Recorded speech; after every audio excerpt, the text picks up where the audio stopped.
Good afternoon, anti-novelists and friends. Okay, so as promised, I'm going to walk you through a few ways of taking the next steps with your experience collection. If you participated in our November LiLLiPub challenge, you have something that likely resembles this. You may recall this is my little experience collection deck.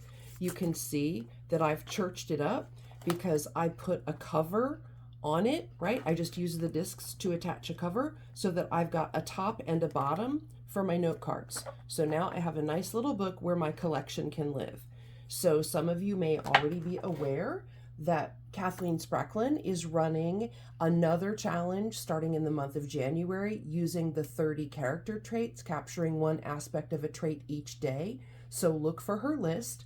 But in the meantime, let's talk about how we process all of these cards that we created. So to begin with, I want to turn you to the experience collection documents, right? These are downloadable over in the Experience Collection Cafe. These are just mine. They live in my regular day planner. And this helps you in the early stages capture all that stuff. So you'll notice I participated in about half of the month because, you know, writing a book and all the other stuff sidetracked me a bit, but I did participate alongside you.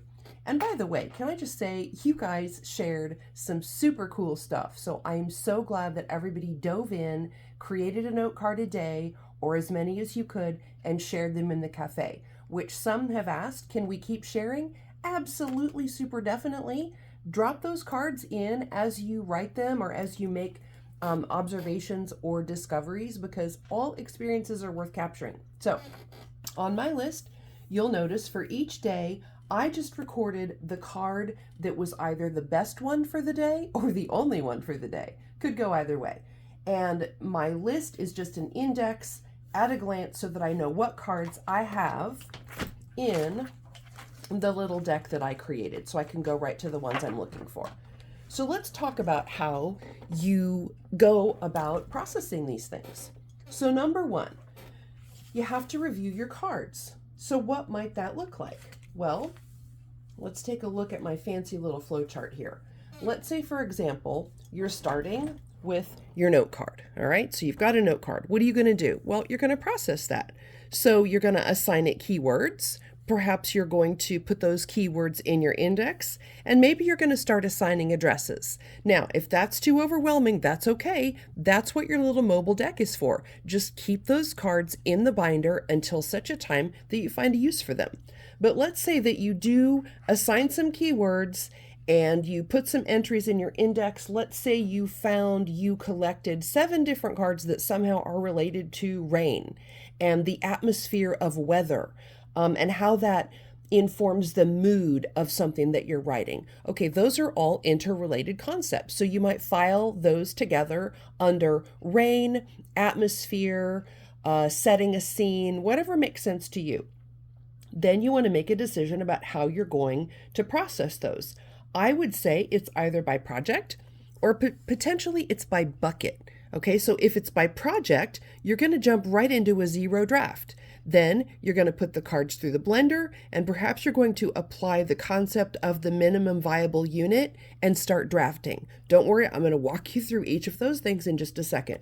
But if you go the other direction and you sort them by bucket, then you're going to sort them into the buckets they belong in, and you're just going to tag and file those cards. So what does this process look like specifically? Well, let me show you. So let's say I am back in my experience collection packet, and I am going to go to the sorting tool.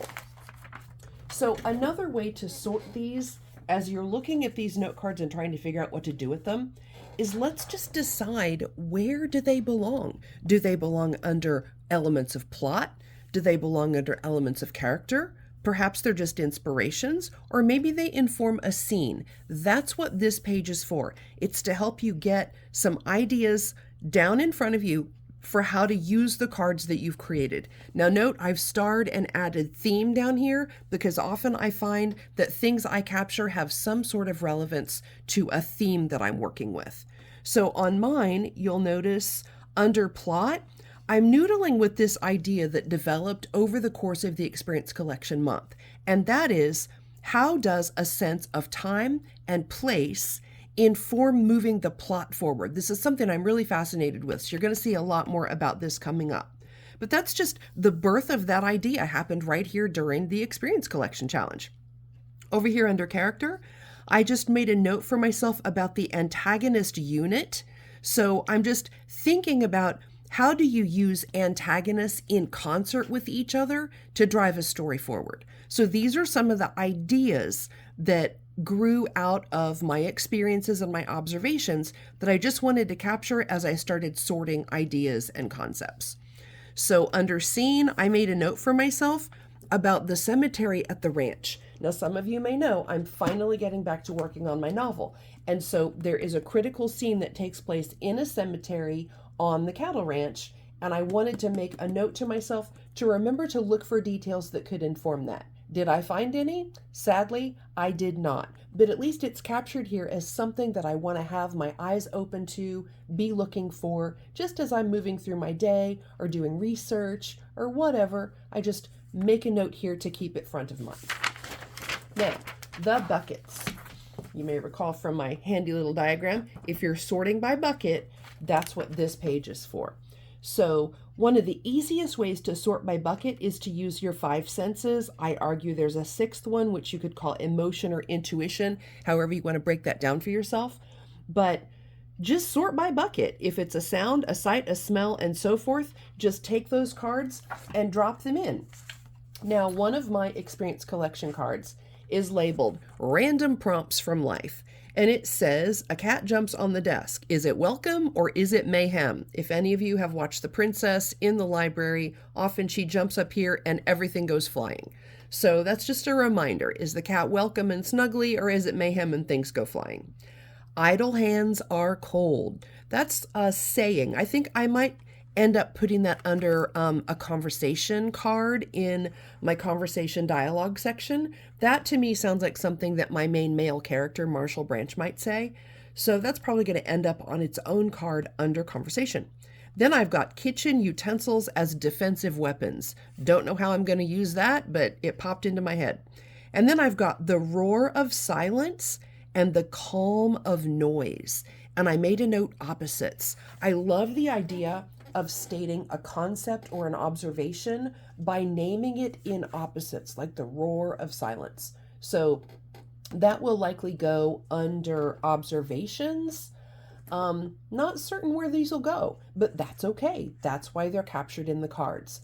So each of these, when I do a list on a card, each one gets separated out onto its own card. So then I can assign it a keyword and I can index it. So when I'm looking for statements of things in opposites, right, I'm going to go to maybe opposite concepts. I don't know what I'll call that, but something simple, and it'll get indexed so I can find it later. Next, let's consider the plot bunny parking. Some of you already know plot bunnies are those random thoughts and ideas that interrupt you when you're trying to focus on your creative work. Now, I didn't have a ton of those, so that's a good thing. But I did make a note about Chad, who's my main female character's best friend. Where does he live and who is his family?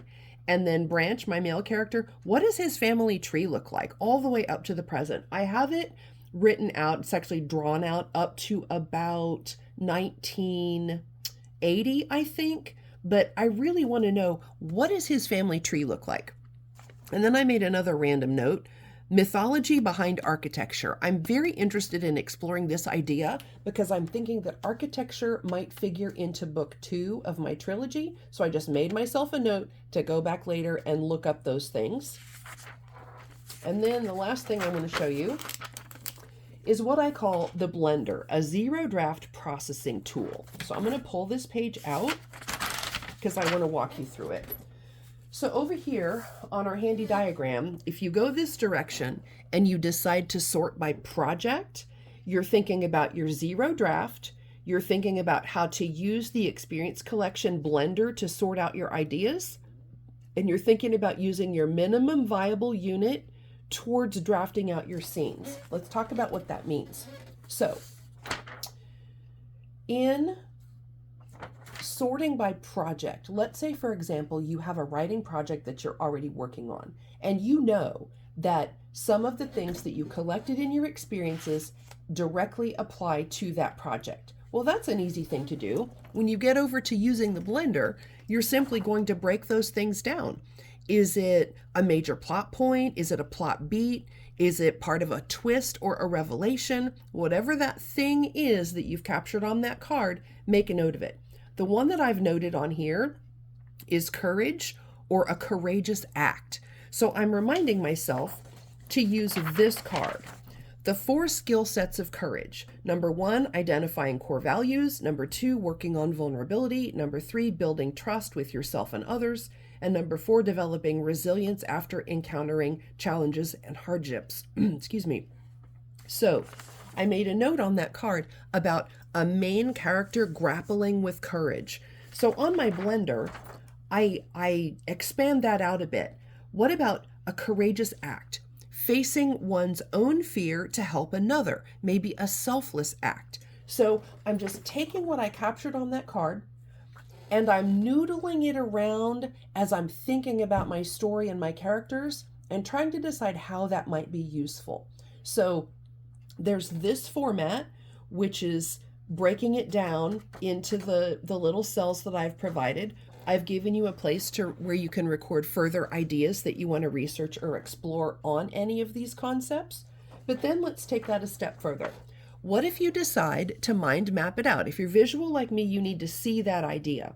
So start with the experience card in the middle. In this case, it would be the card about courage. Then make a decision. Does it apply to the theme? Does it apply to plot?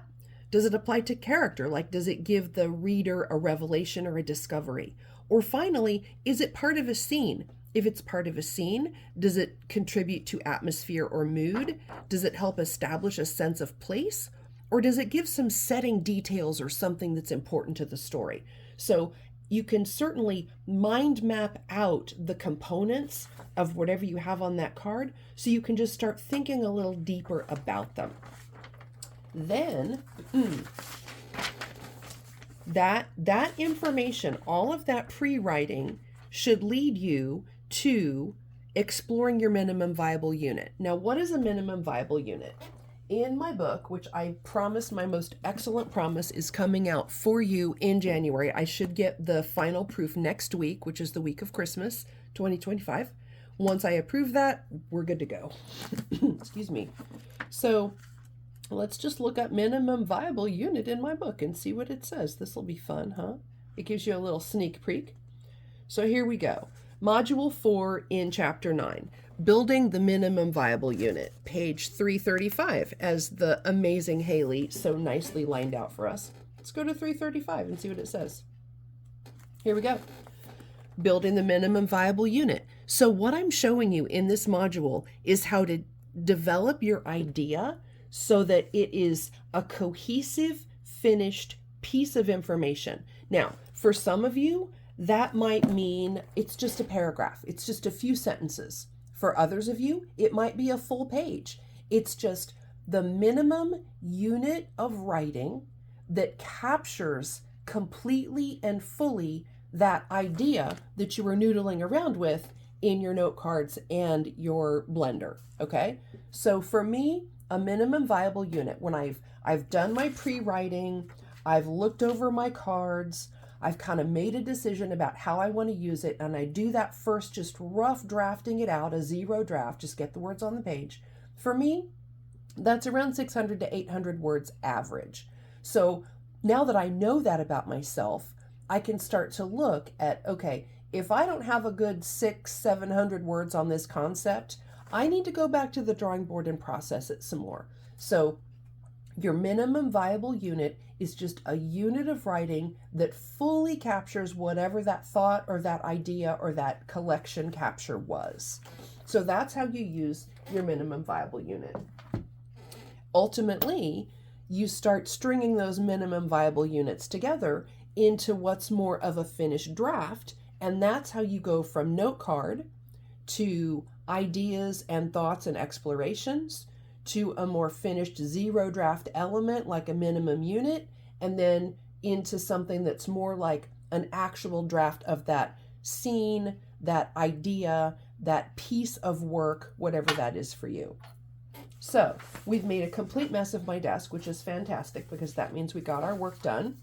I would highly encourage you, number one, to continue capturing your experiences. Don't stop now. You've got, about 10 days before Kathleen launches her challenge in January using the character traits as captures. So use these 10 days to think about what do you want to capture for a character that you're thinking about. That way, when you go into that January challenge, you already have an idea of where you're headed, just like we did in our packet when we started, right? You've got all of these cool tools that you can use. Now, I didn't go over the inspiration list, but some of the things that I wanted to be inspired by as I was doing the challenge were autumn and seasonal observations, setting an academic atmosphere, and settings and scenes that convey mood changes. So those are things that I wanted to keep front of mind as I was going into the November Experience Collection Challenge. For your purpose, I would say maybe print this sheet a second time if you haven't already printed it out, and list out some things that you want to capture about your characters. Kathleen's going to give you a cheat sheet with each of the traits, but do some pre-writing and just think, what do I want to discover about this character or these characters that I'm thinking about? You already know for me, one of the things that I was thinking about is on that courage card. And so I went through and I did my little exercise and I just thought about how courage might be used in order to reveal something about that character. So that's just one example of how I implemented the system. So I hope this was helpful. I hope this shows you a couple of different ways that you can process things. Just remember, don't overcomplicate it. Don't let it get overwhelming. Worst come to worst, just keep all those little cards together in the deck where you created them. Make sure that you index them so that you can find each one. That's why you have, as the first item here, a tracker, so that you can just same for same, just number them 1 through however many, and go back to your little cheat sheet tracker if you need to, in lieu of actually formally keywording and indexing them in your Zettelkasten. That process will take care of itself.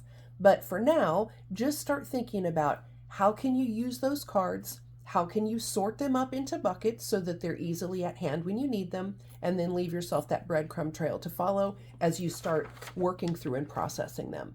I hope this was helpful. Definitely drop me comments or questions if you have any. I love talking about this stuff, as you know. So reach out if you have anything that is confusing or still outstanding or you're not quite sure. I'm always happy to help. In the meantime, take care, and I will see y'all in the next video.